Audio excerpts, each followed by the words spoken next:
If you are someone who cares what other people think about you, but you really wish that you could let that go and stop giving a fuck, this episode is for you. And what I'm sharing with you today is so powerful that if you actually take it all in, it will set you free forever.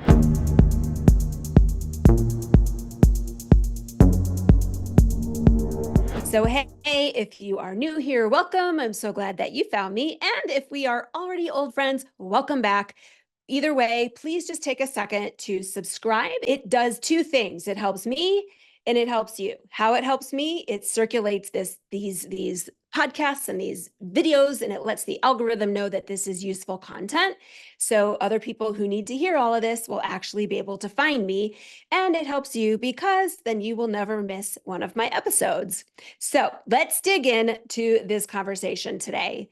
I'm going to be giving you a behind the scenes look at the psychology about what is really going on inside the minds of people who really care a lot about what other people think. I'm also going to be sharing with you just how damaging and debilitating and destructive this is and the consequences of it. But most importantly, at the very end, I'm going to be giving you this real talk truth, straight up truth that you and everyone needs to hear that will put an end to this problem right now. So if you struggle with this, or have in the past, you know exactly what a heavy burden this can be.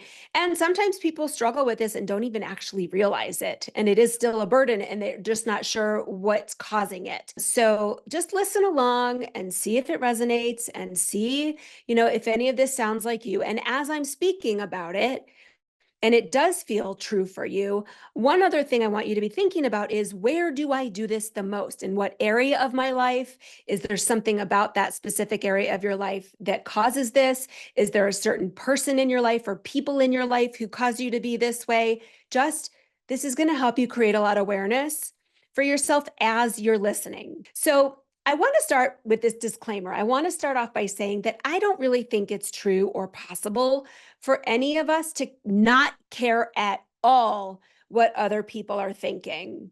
It's nice to know that somebody respects you, or that somebody agrees with you, or that they like you. And the opposite is true. It sucks to find out that they don't like you. It just sucks. Okay. I can't deny that. And I don't think anybody should pretend that that's not happening, because it just is. But when it becomes a problem is when it matters so much that it changes your behavior, that it affects your mental health or your well-being, or it has you changing yourself in some way, becoming somebody that you're not, and causing you to be inauthentic in your life. So what's going on here at the subconscious level, meaning it's not in our conscious rational mind, it's not something that we're aware of, but it's going on underneath the surface. So what's going on in this at the subconscious level is a need for approval, a need for acceptance, a need for validation. It's the seeking of enoughness from external sources. So some people seek their enoughness from stacking their achievements or their accomplishments. Some people stack their credentials. They can't get enough letters behind their names to feel good enough. For some people, it's how many followers you have, how many friends you have, how many likes you get on social media. For some, it's how much money you have in the bank or how many dollar signs you have, right?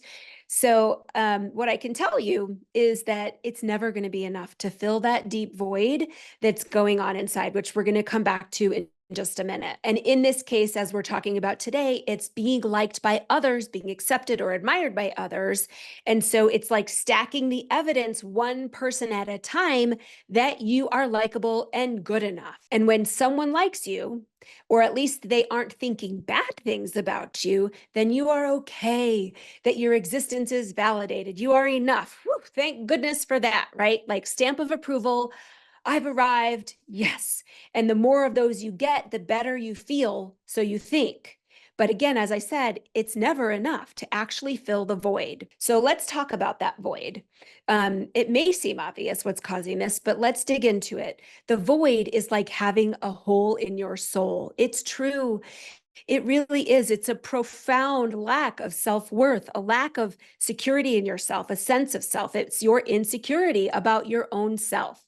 And it's what I call an identity problem. This is a relationship with yourself problem. And you're seeking to resolve that externally. You're going about it all wrong. Identity is what you are thinking about yourself, how you feel about yourself, what you believe about yourself, how you talk to yourself, your self-concept. It's all that inner world that then drives the outer world. It fuels the outer world, which is your behavior, your choices, your actions, how you're engaging, how you move through the world. And this lack of sense of self really creates a deep fear of rejection. And that means that people who operate this way, who are driven and compelled to find their worth and their value by what other people think about you, is that you'll do whatever it takes to avoid that rejection from happening. So if your worth is contingent upon externals, what other people are thinking about you, which is again something that you cannot control, you will try so hard to control it. You will try, and you will stop at nothing to take measures or to make sure that you can influence what other people are thinking about you as much as possible, to the degree that you are betraying yourself in the process, meaning you're not being true to yourself, but rather you're saying what you need to say for people to agree with you, to approve of you, or to like or accept you.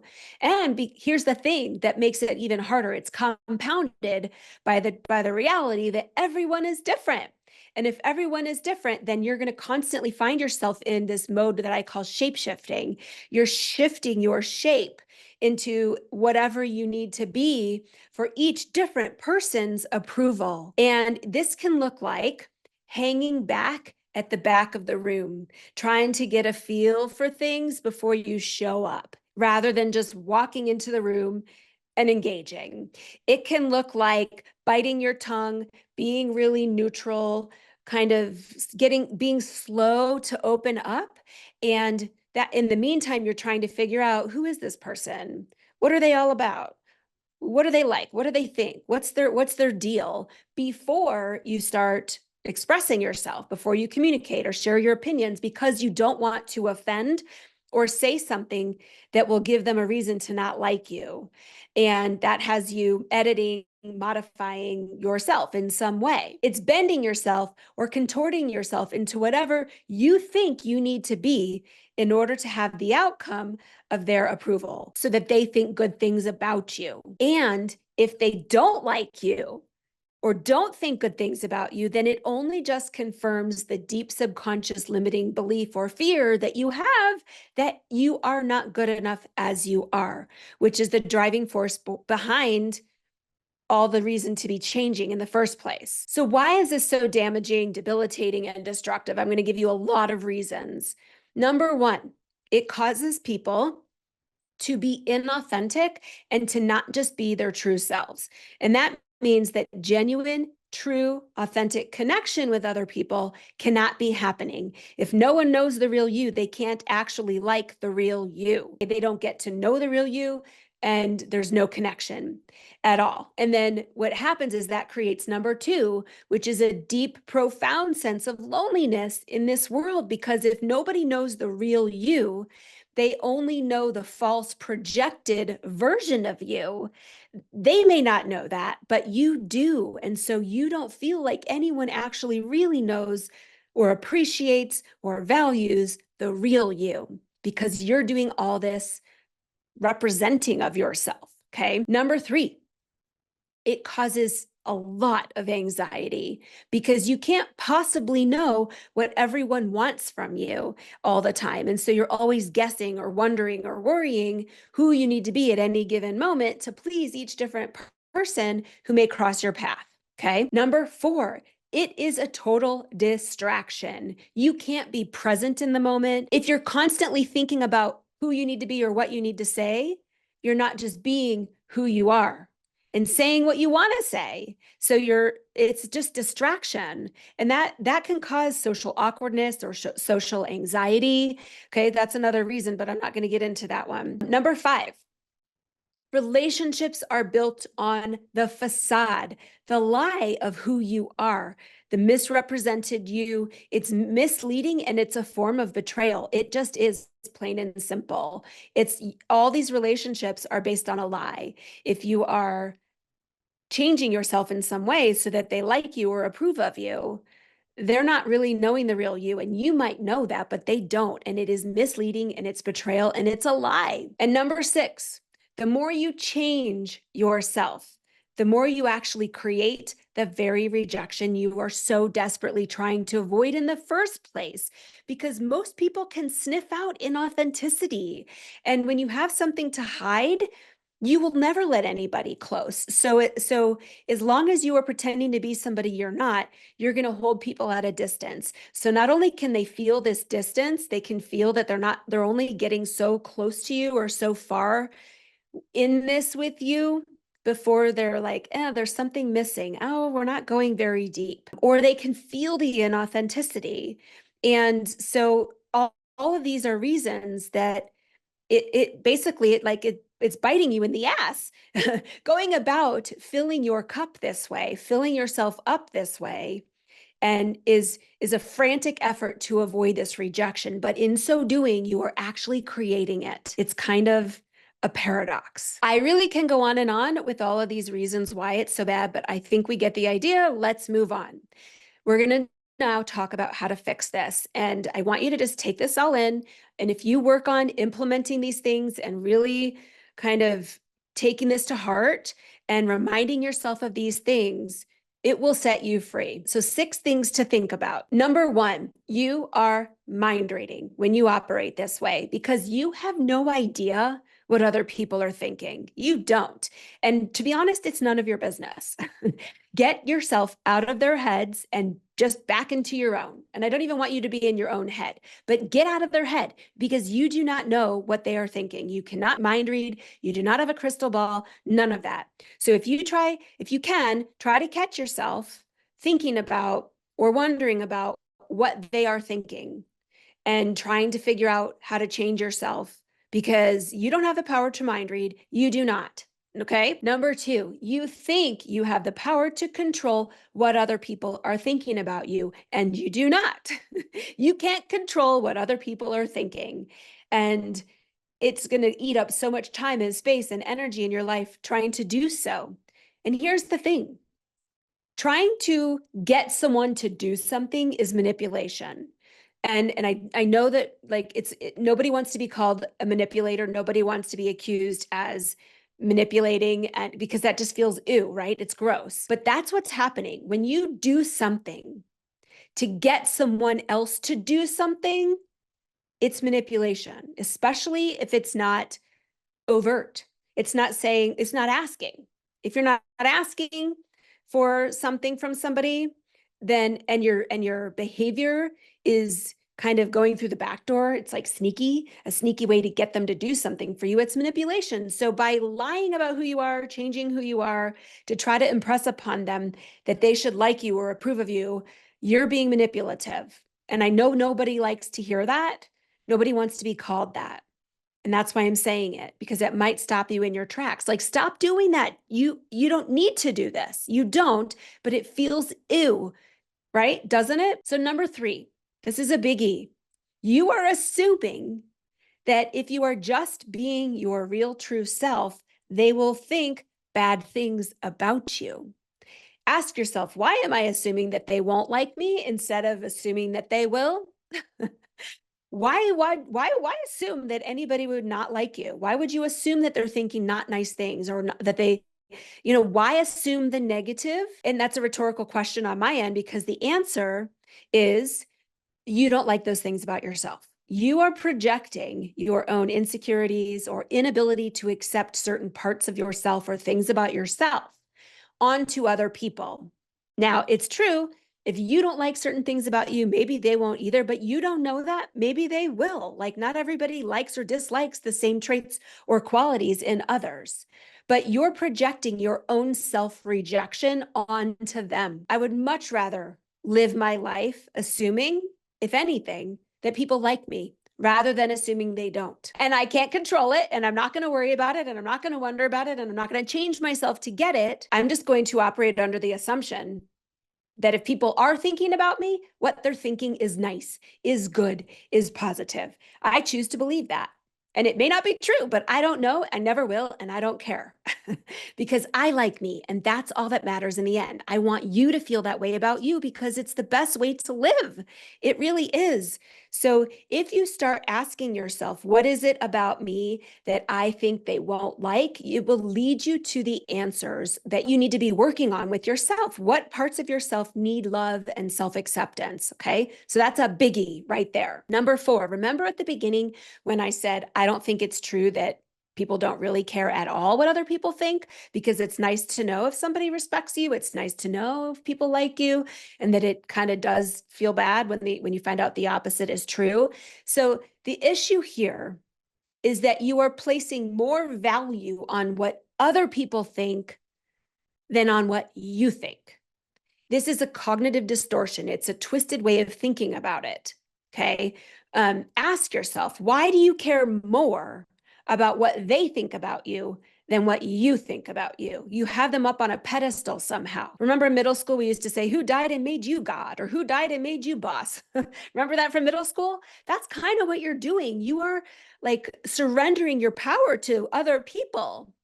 You are acquiescing, giving away your worth and value and putting it in the hands of somebody else who you sometimes don't even know. So ask yourself, why do you care more about what they think of you than you do about you? And I want to repeat this. Your opinion of you matters way more than anyone else's opinion of you. And that allows you to let go of the need for others to like you, to hold your worth inside of you rather than putting it in the hands of somebody else. And here's something really important. When you start letting go of what other people think about you, you have to accept the fact that not everyone will like you. You're not for everybody. I'm not for everybody. And when you can accept that, it is also the most liberating thing ever. You have to be okay with not everybody's going to like you, because here's the reality. Appealing to everyone is appealing to no one. That's what this whole message is about. When you change who you are so that you can appeal to everyone, it's not appealing at all. And you're creating the very rejection that you're so desperately trying to avoid with this whole big mess. Okay. When you put your real self out there, this is the last thing. When you put your real self out there and you see how people respond, you will start to gather the evidence that, oh my God, I am liked. The real me is liked. People actually like and accept the real me. You'll never know this until you start doing it. You can't know it if you're not doing it. So the only way to really reinforce this new belief that you don't need other people's approval and you only need your own is to put yourself out there the way you are. Again, holding on to yourself for the times when it's not a match. You're not going to be a match with everybody. That's okay. But when it is, holy shit, it is powerful. True, authentic, genuine connection. You find your people. This is how you find your people. We all need our people. We need 1 or 2 just really good friends. That's it. And if you have more, good for you. Lucky you. Okay. You don't need a tribe. You just need 1 or 2. And if you find your people, then you're golden. And there's no way you will ever do that if you're not just being yourself. So practice laying this down. Lay it down. Just drop this rope. Stop doing this shit. Promise yourself that you're just going to speak the truth, be yourself all the time. Let go of trying to get your approval from other people. And the more that you show up just being you, the more you're going to realize people actually like you. That's what this is all about. When you let go of the outcome, you actually often get it. When you're so tied to the outcome of people liking you is when it falls apart, because you betray yourself and all things go sideways. So let go of the need for other people's approval or acceptance or validation of you, and you'll actually end up getting it. Funny how it works that way. So set yourself free, everybody. That is all you need to know to do so. That's all I have to say about this topic. I'd love to hear your comments. Please, send them to me. Hit reply to any of my emails if you are on my email list and you're getting my love notes once a week. Put your comments here on YouTube in the chat, and we will make sure to read them. I always do. I hope you enjoyed this video, and if you did, please make sure to give it a thumbs up or to pass it along to a friend. And I'll see you next time.